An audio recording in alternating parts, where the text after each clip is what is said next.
Discussion keeps the world turning. This is Round Table. From the heart of Beijing to the edges of the global stage, you are at Round Table. Across cultures, the final night of the year carries unusual weight. In Spain, people count down grapes. In New York, crowds watch a ball drop. In China, the ritual has long been quieter, but no less symbolic. Staying awake together as the old year slips away. When was the starting of this tradition? How did people spend Spring Festival Eve in ancient days? How come staying awake to see which sketch lands, which celebrity appears, and whether the Spring Festival Gala is quote-unquote better than last year becomes part of the ritual? Let's discuss all the above and more. For today's show, I'm joined by Steve Hatherley and Fei Fei. Now pull up a chair and join the conversation. For centuries, staying up on Chinese New Year's Eve meant huddling around a fire or an oil lamp, sharing food, stories, games, and the quiet warmth of family time as the old year faded away. Today, the fire is gone, but the fun remains. Since 1983, the Spring Festival Gala has turned staying up late into a national screen-centered ritual, drawing millions of families toward the same show at the same moment. As private reunion and mass media merge into a new kind of togetherness, what exactly have we gained, and what might we have lost? And in an era of endless screens, what does it really mean to stay up late together? Yes, we're talking about something that has been in the gene of Chinese people's Spring Festival for quite a long time. That is the staying up late thing. Yeah, and watching the Spring Festival Gala. For our generation, at least. Yeah, for our and also for my parents' generation, I would assume. Because now, yes. Whether or not you choose to watch the gala, I think is about 4 or 5 hours long. You will turn on the TV, play it in the background, even though you would be playing mahjong with your family in another room, but you still need the music, the singing, and the sitcoms that the sketches come playing as part of the gala. This is my second gala, and there was no mahjong in my house for the first one because the TV was not put on for passive reasons. It was my first one with my wife here in China. That makes her sound Chinese. No, she's Korean. But it was our first gala to see together or at all. So we watched it from the beginning all the way to the very end for 5 hours. Wow. And we loved it. Fei Fei, have you ever appeared on the Spring Festival Gala before? Of course not. Me Too neither. bad. I have. Oh. Yeah, bit famous over here. I was in the tiny upper left-hand corner for about 0.02 seconds. But it's still billions of views. I didn't even see it. Yushin saw it and texted me, and he got a screenshot of it. So that was a cool thing. I was blown away last year. You know, we talked about it, of course, before it actually appeared on television. I learned that, it goes back to 1983, and it is the tradition. People put it on, even if they're watching intently or not. But I was absolutely floored by the quality of the production and the scale of the production all over the country.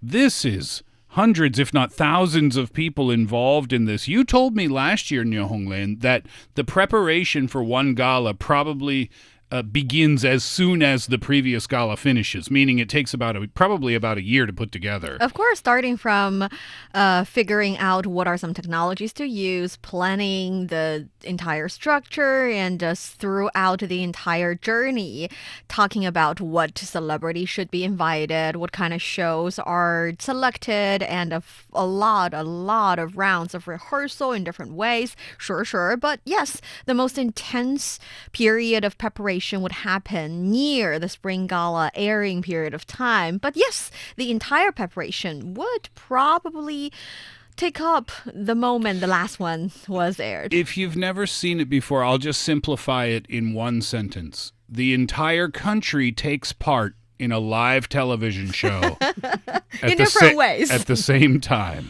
Yeah. It's incredible. We will go even deeper into the gala, especially the part where Steve said the entire country takes part. And it's true. It's true. Especially these days, there are many interactive activities you can enjoy during, before, and after the gala period of time.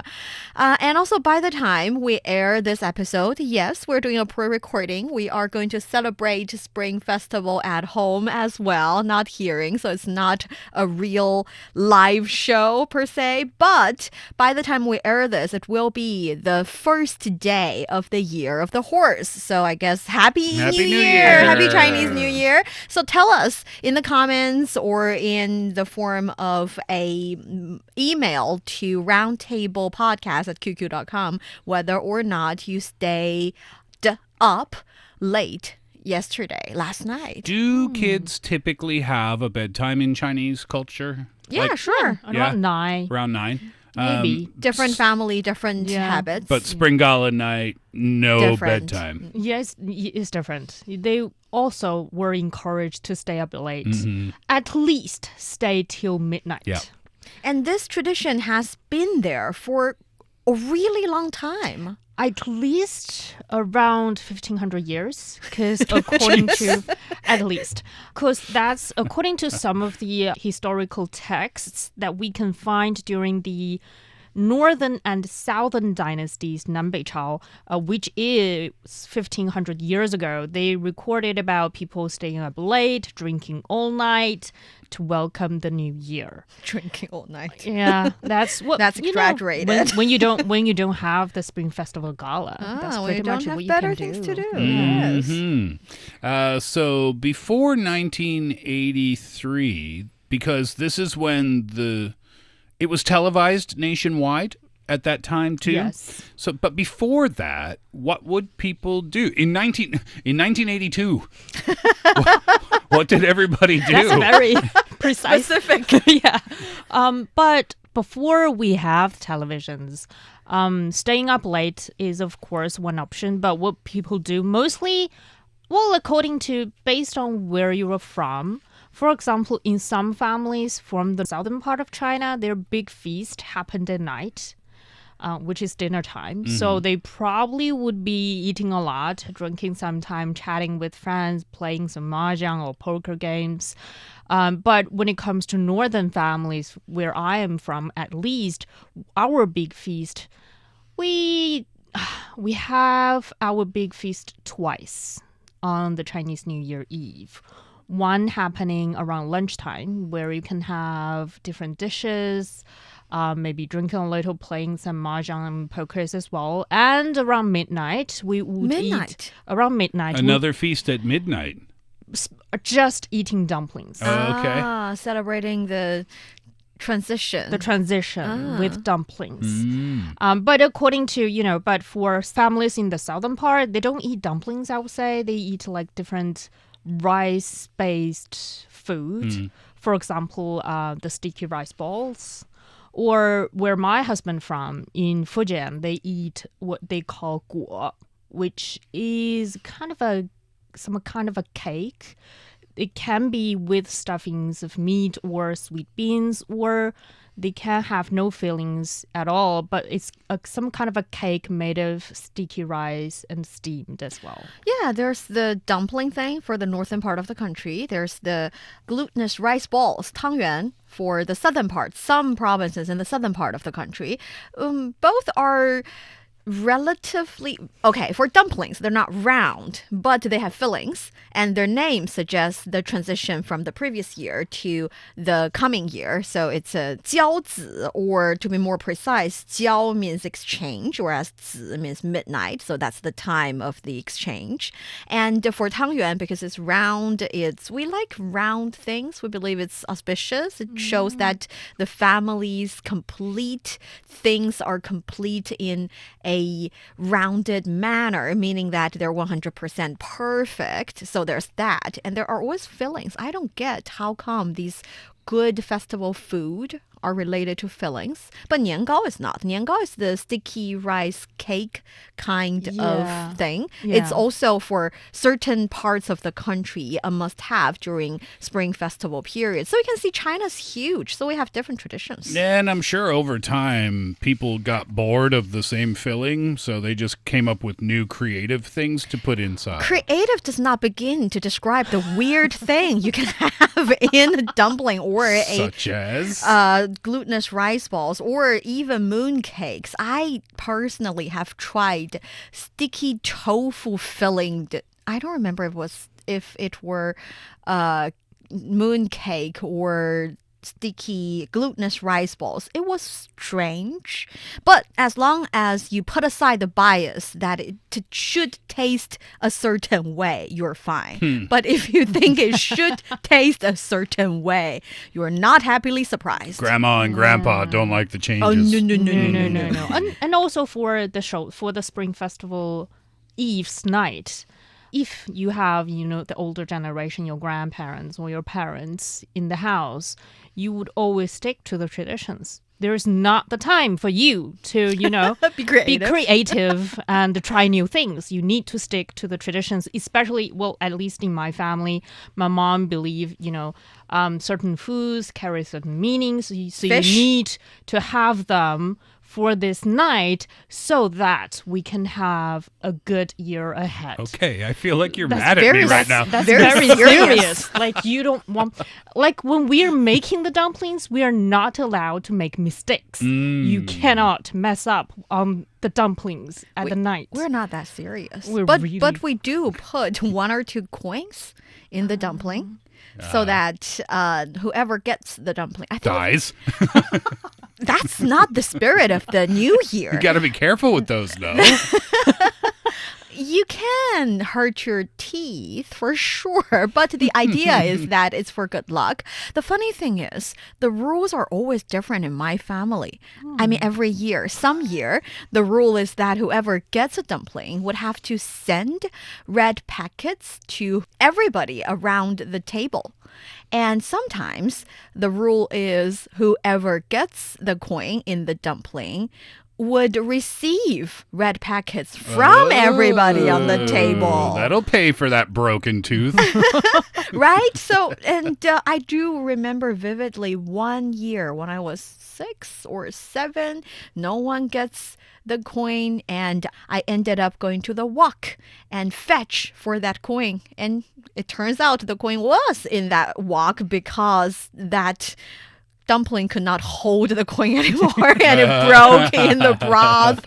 And they gave me red envelopes at the end. I was very happy that year. Childhood memories. Yes. So yeah, there's that tradition, and other food should appear on the table as well. Fei Fei mentioned that traditions are traditions, especially when the elder generation is celebrating together with we celebrate. Oh, by the way, I think it's a bit like Christmas. That is, you would celebrate it with extended family, not only your small family, but also the grandparents, the cousins, and everybody. So for us, for example, fish would be a must-have on the Definitely, table. yeah. Pretty much on every table on that night throughout China, I would believe there will be a fish, some kind of a fish dish on their table. And there are also a lot of taboos surrounding Really? how you eat that fish. Fei For Fei is example- full of rules. Yeah, She's very Did you have a serious. happy childhood? Yeah, like that's from my grandma. Like, she has a lot of rules. For example, we're not allowed to mess around the head and the tail of the fish. By saying messing around, do you mean that they have to be complete They on have the to be- table? Yes, so that Huh. it means that we have leftovers throughout the year. For Because the pronunciation of fish in Chinese is yu, which also is the pronunciation of another character meaning surplus. meaning you always have your surplus in your wallets, in your bank account, or anywhere in your home throughout the year. So we always do that. And also when it comes to, for example, the choice of vegetables and fruits, there are also some traditions or rituals around that as well. For example, the Chinese cabbage is sort of the star of the table as well, because cabbage, 白菜, meaning also carry the same pronunciation as 百财, meaning 100 of wealth, meaning a lot of wealth. I'm curious, in Western culture, do you have this similar pronunciation? And also this focus on wealth. Yes, do you have that? I can't think of any comparison, really. Right? Yeah, not really. Christmas and New Year's, we have our traditional foods. Oh. Turkey. Yeah, do you have turkey because you like the country? Because we like the country? I see a similar logic here. I've never heard that before. No, I don't think so. We eat turkey because we like to eat turkey, I guess. But yeah, I can't find anything similar here. Maybe it's because the Chinese language will only have limited number of pronunciations for characters. But when we put those characters together as words, they form different meaning and different characters with similar pronunciations. You and I exist. we were talking about this on Takeaway Chinese one episode where I think it kind of clued into me when we were talking about names, and you said Chinese people don't have names. And I said there are no such thing as Chinese names. I didn't say Chinese people don't have names. That's what you told me. And I said, what? And you said, and you explained it very well. You said like John or Steve or whatever. That's like a name given to somebody. But we have characters, and the characters are chosen by the family members, and then the characters are given to the baby. And then it made sense. So it makes sense again in this instance because you'll have overlapping characters sometimes. So I think that's what the reason is Fei Fei's maybe talking about this now is because this character represents this, but it also has the same pronunciation, but it represents that fortune and good luck and fish and all. So I get it. I understand, yeah. Yeah, fish is a good example. And besides fish, nowadays I think when it comes to the Spring Festival major dinner or lunch, for some family, it is getting more and more demanding. What I'm trying to say here is that it has to be auspicious. It has to be pretty on the appearance of the different dish. For example, I think some family would buy the kind of dessert that is in the shape of a very beautiful fish. And the dessert itself is made with sticky rice or sometimes hawthorn, which makes it red, which is, again, a lucky color. Red and gold. Yes, in the Chinese culture. So there's that. And also it has to be with different varieties of choices. But why would you say it's getting more strict? I would have thought or assumed that because of everybody's busy schedules these days that people would have a little bit more leniency, maybe ordering online some of the dishes or side dishes or desserts or things like that. So I would have thought it would be a little less strict, not more. I'm talking about the final results. You're looking at the entire table full of different dishes. They all look good. They smell good. And you can see the kind of luxurious ingredients like lobster and different types of crab.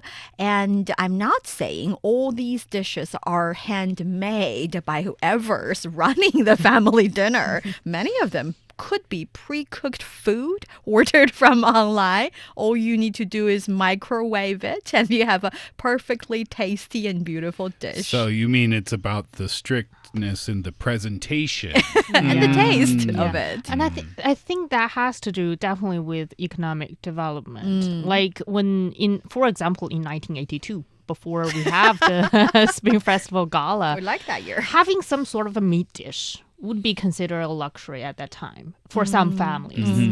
And now, get very picky. Yeah, you eat meat every day, so having some sort of a just random red meat dish wouldn't be considered special or a feast. The bar has been raised. Yeah, so you not only need meat, you also sometimes need some kind of seafood, probably imported across the globe. Yeah. And fruits imported from around the world. And so that, every year, I think we heard complaints from some people in recent years that it's getting less the vibe of Chinese New Year's Eve compared with when they were a child.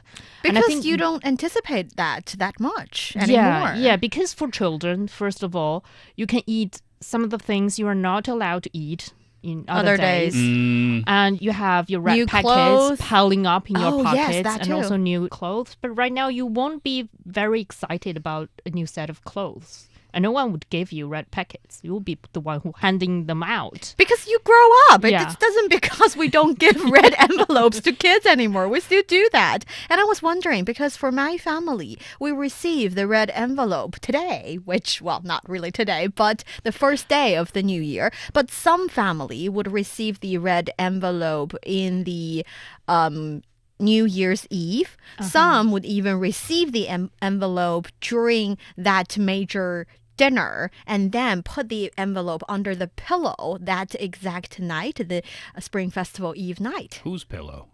The children's children, yeah. They get it back to the kids.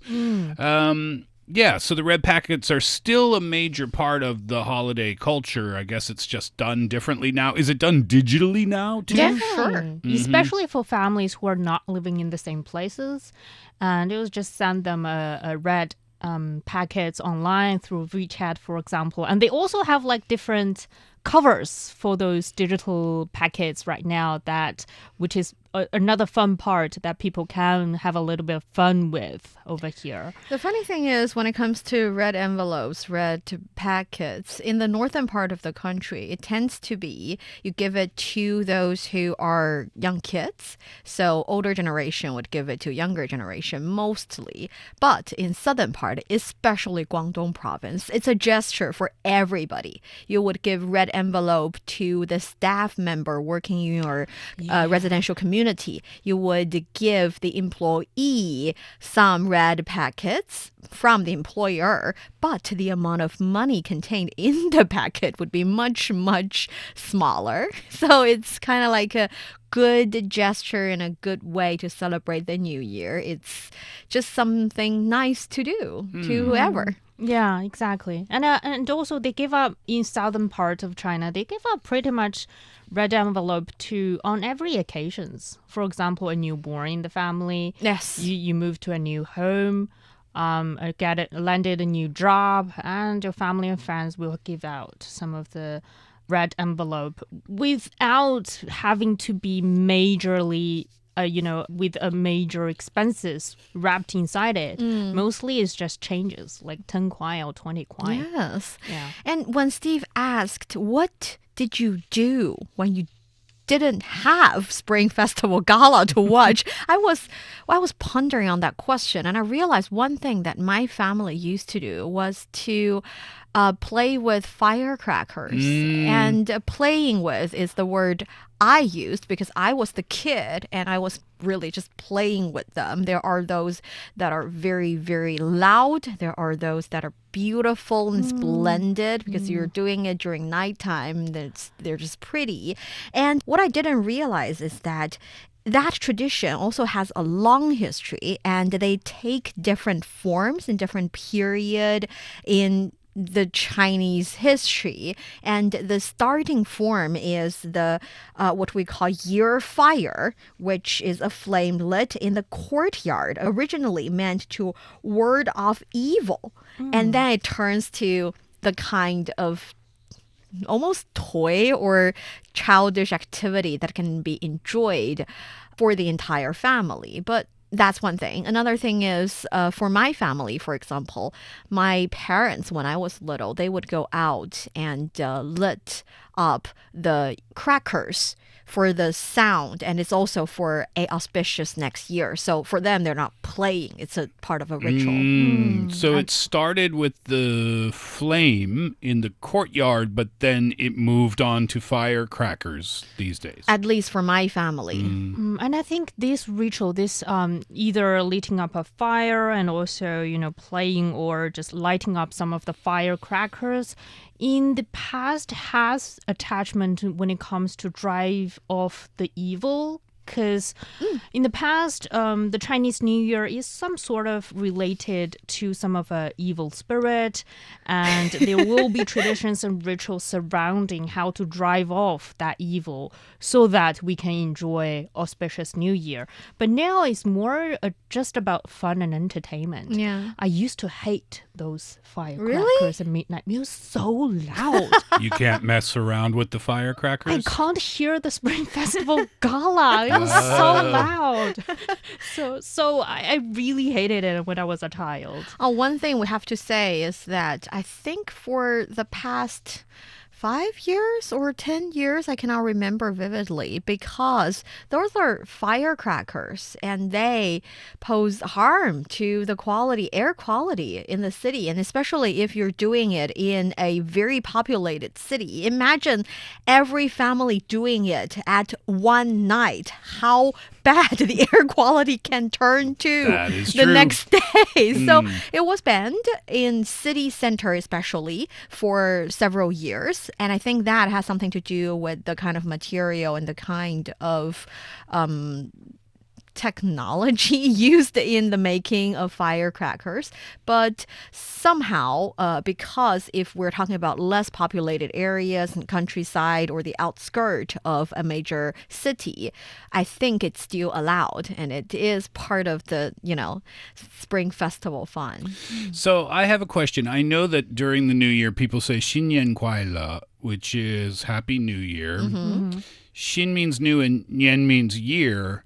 But Nian had some sort of connection to a monster living in the sea. Am I correct about that? Maybe not the sea. Different Nian lives in different parts. Oh, different monsters. Oh. No. It's symbolic. It's just a monster. It's definitely a monster. And then that's why a lot of the traditions and rituals surrounding about driving off the evil, which is this monster. And I think in the Song Dynasty, they have like a whole formation, whole parade in the capital city to do that for the whole day on the Chinese New Year Eve. So when they decided, they found that evil spirit in the city, they buried it, and then you can start, the night markets and all the celebrations. So that's about 1,000 years ago. So it's cool that this is kind of, you guys are both sharing information today, which further solidifies the fact that cultures are different, even within China. Yes. And family traditions are different too. And when I was much younger, I thought this is entirely everybody, like 1.4 billion people would celebrate it the same way, in the sense that we view Spring Festival as the most important festival of the year. But that's not really the case, because we have 56 different ethnic groups here in China. And for different ethnic groups, for some ethnic groups, they have their own traditional New Year, which falls on different time of the year. It's not only the Spring Festival period of time. For example, in Xizang, I think their Xizang New Year would happen a bit differently. I think sometimes close to Spring Festival period, and sometimes a little bit further, like a month away from it. And also for the Dai people, they have their Dai 新年, Dai New Year as well. So yeah, this is a country full of different varieties, but because the Spring Festival period is a national holiday, everyone would get to enjoy it at least. Yeah, and there are a lot of surrounding activities. Like we said, a lot of delicious food on this night. A big gala's been thrown for 5 hours for people to watch. And I think this year, and the people are also allowed to comment online during the Spring Festival Gala online live stream, which adds up on the fun. And then... And you can interact with the programs in the sense that at certain time when the hosts say, hey, it's the time when the Spring Festival Gala sends out red envelope. All you need to do is scan the QR code on the screen or type something and then start shaking your phone. You can be the one who's grabbing the red envelope as well. And that's how people, whoever's watching the gala, would be able to literally participate in one of the most watched show on earth. Yeah, I mean, in that sense, you're not only just watching the gala with your family, you're basically watching the gala with the whole country. That's online. Very cool. Yeah. So it's already the first day of the Year of the Horse. Let us know, did you enjoy the Spring Festival Gala this year? And let us know what is your favorite Spring Festival related event that you enjoy every single year.